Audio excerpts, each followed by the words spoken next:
O Goiânia Esporte Clube já foi o maior time do Centro-Oeste. Foi também o primeiro pentacampeão goiano. Era chamado de time Chapa Branca, devido às suas ligações com o interventor Pedro Ludovico Teixeira. Hoje é um time praticamente sem torcida. O seu último título está perto de fazer 50 anos. Na última década, esteve poucas vezes na primeira divisão do Campeonato Goiano.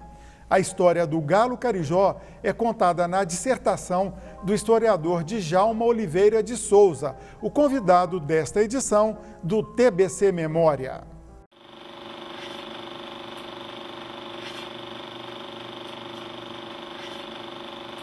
Djalma é mestre pela PUC Goiás com a dissertação Goiânia Esporte Clube, Memórias em Preto e Branco, 1936-1974. É doutorando em História pela UFG e professor da Rede Estadual de Ensino. Olá, Djalma, um prazer receber você aqui no TBC Memória. Enzo, o prazer é todo meu. Agradeço o convite. Só de estar sentado aqui na cadeira que o professor Oriestes Gomes sentou, para mim é uma honra. Se você não me entrevistasse, eu saísse daqui, já estava satisfeito. Muito obrigado por tudo. Eu agradeço o professor Oriestes Gomes, que é atleticano, né? Isso. Historiador e geógrafo, um dos grandes intelectuais vivos de nosso estado. Mas vamos falar de bola. A sua dissertação, que virou este livro aqui, Memórias em Preto e Branco, conta a saga, a história do Goiânia Esporte Clube, desde antes da sua fundação, né? Desde 1936. Por quê? Começou antes da fundação? É porque é o seguinte, quando o Pedro Ludovico pensa em fazer essa mudança, né, tem toda essa mudança questão, da capital. Mudança da capital. O futebol é algo apaixonante, independente do período, né, Enzo? Você pensa, os índios jogavam futebol, na pesquisa até mostra aí essas questões. Os chineses jogavam. Então o Pedro Ludovico falou assim, eu tenho que trazer algo que vai chamar. E uma das questões é o esporte e o futebol. O esporte e futebol exclusivamente. Então, em 36, não tinha o Goiânia ainda, não tinha o Atlético ainda. Eles formaram dois times, um pouco do pessoal de Goiânia, um pouco do pessoal lá de Campinas, e fizeram esse jogo. Aí, nesse jogo, que a turma de Goiânia vence por 2-1, nós temos aí Joaquim da Veiga jogando bola. Nós temos o prefeito apitando o jogo, Venerando de Freitas, tem a família Gordo, tem a família Câmara. Então tem algumas pessoas ali que são influentes e que vai lá na frente desmembrar um ali o outro. Tem a família Barsi que ajuda depois a formar o Goiás, né? Então nós temos esse pessoal ali que vai, em 38, realmente registrar o Goiânia. Por isso a gente pode dizer que o germe de Goiânia e Atlético está nesse jogo da cidade de Goiânia com o bairro de Campinas. Exatamente, começa o germe na capital, né? Talvez eles podiam até pensar em outro período, mas esse jogo foi assim, e até cria essa rivalidade, né, entre o Goiânia e o Atlético durante muitos anos depois. Deixa eu te perguntar uma coisa, você falou de rivalidade. Naquela época, a rivalidade Goiânia e Atlético era maior do que, por exemplo, Goiás e Vila hoje? Ah, muito maior. Talvez não tinha essa violência, né? E as pessoas eram mais civilizadas, mas a questão de pessoas, de torcedores, você ficar falando assim, nós temos mais torcida, nós temos mais títulos, nós somos os maiores, contratamos os melhores jogadores, nós trazemos os melhores times. E é uma rivalidade muito grande. Se você pega os jornais, Folha de Goiás, desse período de 40 para 60, só dá Goiânia e Atlético. E as chamadas eram sensacionais, né? É como se fosse hoje Goiás e Vila, coisa parecida. E Pedro Ludovico, ele era torcedor do Goiânia, ele usava a sua influência como interventor federal para favorecer o Goiânia, isso é verdade? Um dos motivos da minha pesquisa foi esse, eu descobri o que era esse negócio de chapa branca, né? E aí tem a questão do Pedro Ludovico, que é bem falada, de boca assim, Pedro Ludovico ajudava, Pedro Ludovico ajudava. Mas eu saio da minha dissertação com a ideia de que não. Ele tinha as pessoas influentes que trabalhavam no governo, mas ele mesmo diretamente falou assim, eu vou ajudar o Goiânia, vou fazer um estádio para o Goiânia, pega essa verba aqui e manda para o Goiânia, não. O Pedro Vick era um político muito correto, até onde a gente entende, viu sobre ele. Então, eu não vi por Mas isso. ele torcia para o Goiânia? Pois é, algumas pessoas me falaram que ele torcia para o Goiânia, mas no livro do Goiás, o professor Leal fala que ele era Goiás, né? Eu da boca dele não fala isso. Eu torço para o Goiânia, né? Não tem igual a mulher do Pedro Vick, Dona Gersina. Ela é a mãe dos pobres, é considerada a mãe dos pobres, e ela é abraçada pelos torcedores do Vila Nova, né? Pela origem proletária do Vila Nova. Então fica essa coisa, né? Não sei dizer. Eu acredito que o Pedro Vick não ajudava, ele ajudava todos. Eu encontrei em jornais que ele passava algum tipo de verba, propaganda governamental, para o Atlético e para o Goiânia. Isso eu estou falando quando os dois eram os maiores, né? Mas depois passava também para o Goiás, para o Vila Nova. Então, não é essa coisa exclusiva do Goiânia, não. Agora, outra coisa. No começo teve um período que o Goiânia se chamava Corinthians Goiano, Corinthians de Goiânia.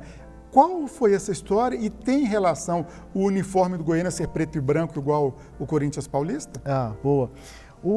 A questão de ter virado Corinthians foi porque é o seguinte, vieram o pessoal de São Paulo para trabalhar aqui, né? E o Corinthians já era famoso, já era um time grande, desde 1910, se não me engano. E esse pessoal começou a fazer interferências no sentido de estar lá na chefia, de trabalhar lá no Goiânia. E aí, por problemas de briga, financeiro, eles conseguiram pegar o Goiânia para eles. E eles mudam o Goiânia.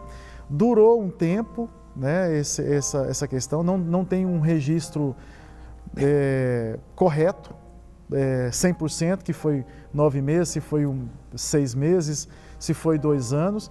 O que eu sei que houve esse período que o Goiânia, que tem anúncio no jornal, hoje vai ter jogo do Corinthians, né, contra o Anápolis. E depois eles conseguiram o Joaquim e o doutor Joaquim, que chamava de doutor, e o Zezé da Veiga conseguiram, e esse grupo forte do Goiânia conseguiram voltar. A questão do nome, do uniforme, eu fui atrás para saber por que preto e branco.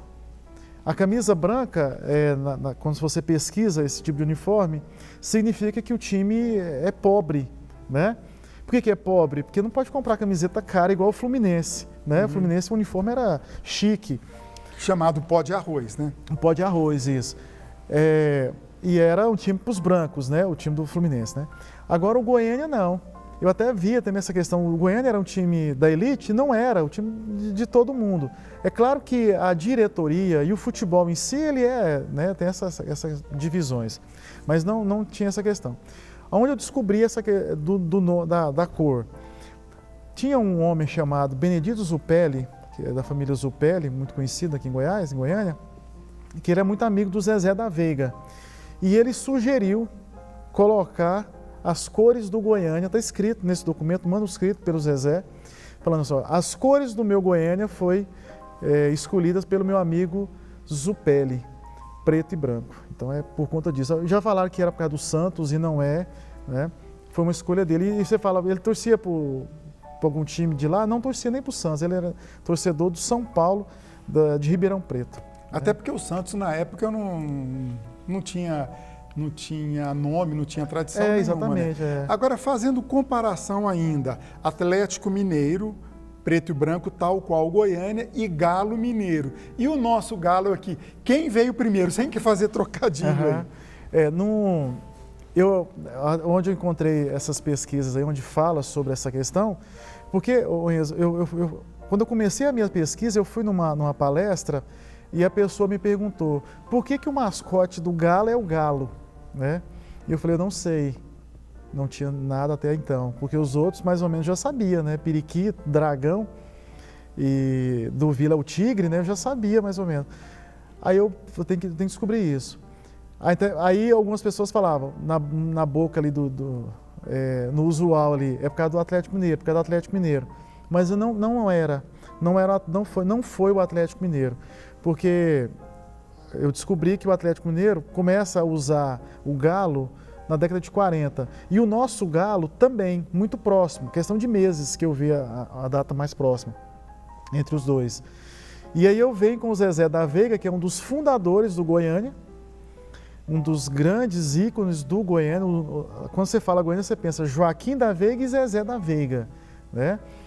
Você pensa Goiás, você pensa Ailê Pinheiro, né? Atlético, o nome do estádio lá? Antônio Ascioli. Antônio Ascioli. Você pensa esses homens, Goiânia. E ele criava galo. Ele gostava desse negócio de rinha, né? Então, por esse amor dele, esse carinho por esse esporte também, né? Na época, acho que não era tão proibido igual agora. Ele não era tão proibido, não. Agora é proibido, né? Sim. E na época não tinha tantas restrições, eu acredito. Ele criava e fazia essas rinhas, mas era criação mesmo, tinha amor pelo animal. E aí ele colocou. Tanto que o estádio olímpico, onde ficava o pessoal do Goiânia, era chamado de galinheiro. Aí era galinheiro por quê? Por causa dos torcedores do Galo, né? Não é que eles levavam galinha para lá. Tem até um presidente do Goiânia, quando ele foi campeão, ele levou galos para lá e ficou lá jogando galo nas pessoas. Encontrei torcedores agora nessa pesquisa que criam galos por conta do nosso galo. É por conta dessa questão mesmo, Zezé da Veiga. Perfeito. Vamos para o intervalo, daqui a pouquinho a gente volta falando da sua pesquisa em si. TBC Memória, ajudando a preservar a história de Goiás.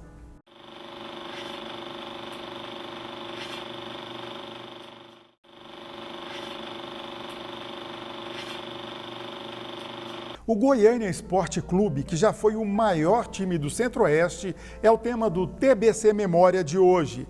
O nosso convidado é o historiador Djalma Oliveira de Souza, autor de uma dissertação sobre o Galo. Djalma, a sua dissertação depois virou livro, deu muito trabalho, óbvio, todo trabalho acadêmico. Conta um pouquinho como é que foi a sua relação atrás das fontes.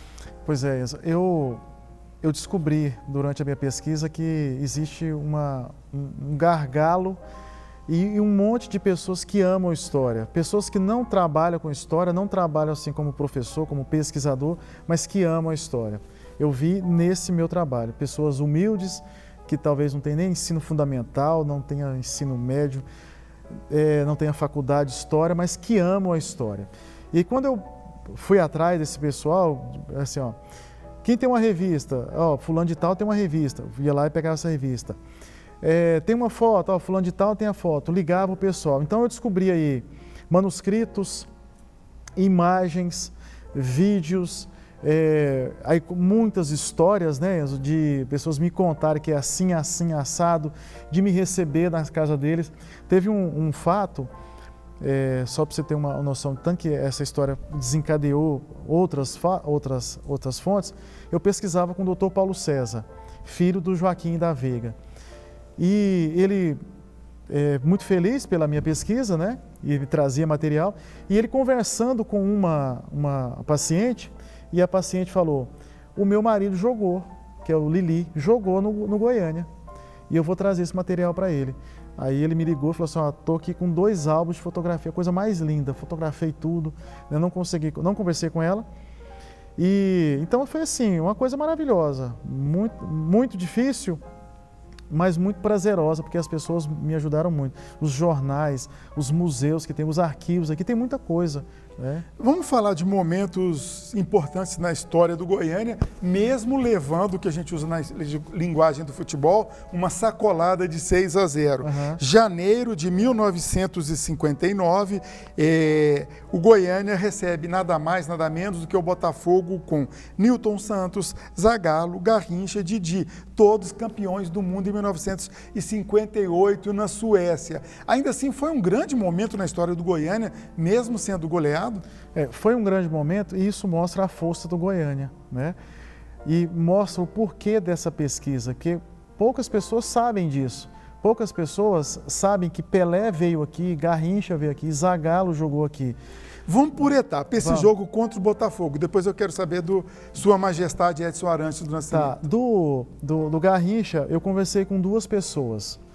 Uma que jogou, o desembargador, Homero Sabino, que era o apelido de Didil. Depois disso ele entrou no judiciário? Depois... Isso, na época ele era esportista. Ele me falou que era um atleta né? Eu comecei com duas pessoas, com o Homero Sabino, jogador, e o torcedor, Bob, Paulo Roberto. O Homero Sabino me conta que era impossível marcar o Garrincha. Quando você pensava que a bola estava próxima, a bola já estava dentro do gol, ou estava com outra pessoa já, porque era algo fenomenal. Tem relatos de outro jogador que pediu para sair, se não me engano era o Herman, estava jogando e falou assim, ó, não, acabou o primeiro tempo, falou, não consigo jogar. Porque... Usando o jargão do futebol, amarelou. Não sei, né? Talvez algum familiar pode ouvir isso e achar ruim, né? Mas ele falou, não dá, se alguém não me ajudar aqui, eu não vou marcar mais esse homem aqui. Muito difícil. E aí eu vejo também relato do torcedor Bob, torcedor do Goiânia, que fala que foi um espetáculo, né? Das pessoas sentarem no Estádio Olímpico, ali não tinha todas as arquibancadas que tem hoje, das pessoas sentarem assim a 30 centímetros da linha, o bandeirinha corria ali tropeçando nas pessoas, né? E vendo aquela maravilha de jogo, mesmo perdendo, as pessoas comemoravam os gols do Botafogo mesmo, a maioria sendo o torcedor do Goiás. E o Pelé aqui em Goiânia, como é que foi essa história? O Pelé veio duas vezes, nas duas vezes ele foi derrotado, o Goiânia foi derrotado. Mas não importa, o importante é que o Pelé esteve aqui, né? Esteve e jogou contra o nosso Goiânia. Assim, quando eu descobri esse negócio, eu vendo os jornais, eu via a foto do Pelé e falava, Pelé em Goiânia. Aí para jogar contra o Goiás? Não, contra o Goiânia. Falei, ninguém me falou isso, né? Uma história... E é bom lembrar que não tinha campeonato brasileiro, vinha para amistoso. Vinha para amistoso, né? Porque assim, quando você pensa no Santos, o Santos fazia esses amistosos e ganhava uma grana, né? Esses amistosos. E veio para cá. Então não era só a questão da grana, de ter o privilégio de jogar com um time dessa região nossa. O que era o grande? Que no nosso caso era o Goiânia. O Bob, Paulo Roberto, ele esteve nesse jogo e ele me contou que ele ganhou a camisa do Pelé. Ele guarda na casa dele essa camisa, uma camisa linda. Ele imaginou que teria um frevo depois do jogo, né?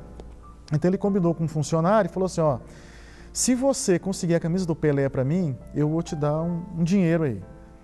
E aí falou, tá bom, vou ver se eu consigo. E esse rapaz tinha acesso ao campo, não me lembro exatamente do trabalho dele lá. E quando acabou o jogo, ele correu, chegou lá no Pelé e falou, Pelé, eu quero essa camisa para me ajudar a minha família. O Pelé tirou e deu a camisa para ele. E saiu correndo com essa camisa, enrolou lá e saiu correndo. E foi entregar para ele lá em cima na torcida. E ele ficou olhando. Diz que o governador estava lá na época, não me lembro que governador que era, mas estava lá esperando. As autoridades estavam ali esperando o Pelé vir para falar assim, me dá a camisa para mim, né? O Pelé já chega lá sem camisa. Então foi aquele... E pelo que você apurou, essa camisa ainda existe? Existe, eu tirei foto com ela, peguei só não vesti porque ele não deixou, mas está com ele ainda. Agora, o Goiânia, nesses tempos, ele, como a gente já falou, era um time forte, mesmo que o Pedro Ludovico não interferisse, não deixava de ser forte. Tem uma história aí de que ele ganhou um título do Goiás, quando o Goiás não era a força que é hoje, num tapetão, 10 anos depois, quando o Goiás nem tinha título. Isso. Quando o Pedro Ludovico, acho que fica fora dessa história, no sentido direto, talvez indiretamente, né? Você fala, eu sou amigo do Pedro, aí o povo podia ficar com medo, né? Mas não usar o nome de Deus em vão, né? Isso, O que eu percebi é que houve mesmo essa questão de o Goiânia, o jogo já havia acabado, o juiz deu prorrogação e ficou assim, o jogador que não podia ser escalado foi escalado. E você vê, passa 10 anos e esse negócio vai correndo. Como o Goiânia tinha pessoas fortes ali na direção, eles conseguiram manter esse processo até chegar o momento que meio que cansaram, falaram, não, dá extinto do Goiânia, porque não dá para brigar com esse povo, porque eles são muito fortes. Eu tenho uma notícia no jornal do Joaquim da Veiga, que era um dos homens fortes do Goiânia, que ele fala que se não ganha esse título, acabava o Goiás, né? Acabava o Goiânia. E realmente ele conseguiu. Eu entendi que foi no tapetão pelos tempos que o juiz dava, essa questão dos jogadores, escalava um que não podia, as justificativas do Goiânia para voltar esse jogo, ficou muito esquisito. E o campeonato era meio confuso, sabe, Enzo? Assim, não deixava claro se teria 3 jogos ou 2 jogos, ficava aquela coisa subliminar. E o Goiânia entrou nessa questão, né? o galo foi mais forte do que o periquito na briga. Né? Agora, o profissionalismo no futebol goiano veio no começo dos anos 60 com o tricampeonato do Vila Nova. Isso. Depois do profissionalismo, o Goiânia ganhou apenas 2 títulos, 68 e 74, quando termina a sua pesquisa. O profissionalismo foi maléfico para o Goiânia ou é coincidência apenas o Goiânia deixar de ser forte alguns anos depois do advento do profissionalismo? Eu vejo duas coisas aí, porque o Goiás começa a ser forte, começa a ter pessoas influentes também. Tem a questão do governo, que aí o Pedro Vico já não é mais, tem aquela influência, aquele povo que tinha dinheiro, que trabalhava, pode ter saído, né? Nós estamos falando aí já quase de uma ditadura, né? Seria uma ilação dizer que veio 64, o golpe de Estado, adversários de Pedro Ludovico, enfraquecimento dele? A gente pode entrar numa pesquisa e verificar essas questões, mas eu sinto isso, né? Porque os nossos governadores, os prefeitos eram escolhidos por eles. Pedro Ludovico nem podia nem pisar o pé aqui, né? E aí tem uma questão também que eu levanto, tem essa questão política, tem uma questão que eu vejo que na época do amadorismo, essas pessoas influentes do Goiânia, eles tinham condições de bancar, na medida do possível, esses jogadores. Quando entra o profissionalismo, mais dinheiro, né? E esses caras não vão bancar horrores de dinheiro para pagar para jogadores. E eles quiseram continuar com isso. Mas aí não dá. Futebol não dá para ser amador assim, né? É muito dinheiro. Então aí eu creio que foi essas questões. A sua pesquisa terminou em 74, justamente o último título do Goiânia. Isso. Coincidência isso? Eu pensei em 36, quando eu comecei eu vi que era ali o germe mesmo. E 74 foi o grande momento do Goiânia. Tem relação ao tempo meu, de entrega do trabalho na época, né, da dissertação, e tem essa relação do momento ícone, que é o último título. Se o Goiânia tivesse ganhado 76 ou 80, certamente eu teria ido até esse período. Teria esticado um pouco mais. Eu teria esticado mais. Djalma, para encerrar, primeiro uma pergunta e uma resposta rapidinha. Você é torcedor do Goiânia? Não torço para o Goiânia. Não torce para ninguém em Goiás? Não torço assim, de coração, não. Eu gosto dos times de Goiânia, mas não torço. Tá, fala agora, você além do seu trabalho, a gente já falou do livro, que virou livro, você é escritor também, você tem outras obras publicadas? Eu publiquei um livro, né, de contos, no mesmo ano que esse livro, 2020, chamado Os Ossos do Meu Pai. É um livro independente e as ideias foram surgindo durante a pandemia. Eu já escrevi há muito tempo, mas nada de ter coragem de publicar. Consegui fazer um compilado e os meus amigos corrigiram, ficou legal. E eu consegui publicar esse livro. Tem uma outra obra também, que essa para mim é do meu coração, que foram os meus alunos que publicaram poesias, né? Eu e a professora Débora, nós juntamos essas poesias e o ano passado nós publicamos um livro deles, contando as suas angústias. E esse ano vai ter outro também. Perfeitamente. Agradeço muito a sua participação. Parabéns pela pesquisa. Eu que agradeço e até a próxima. TBC Memória, ajudando a preservar a história de Goiás.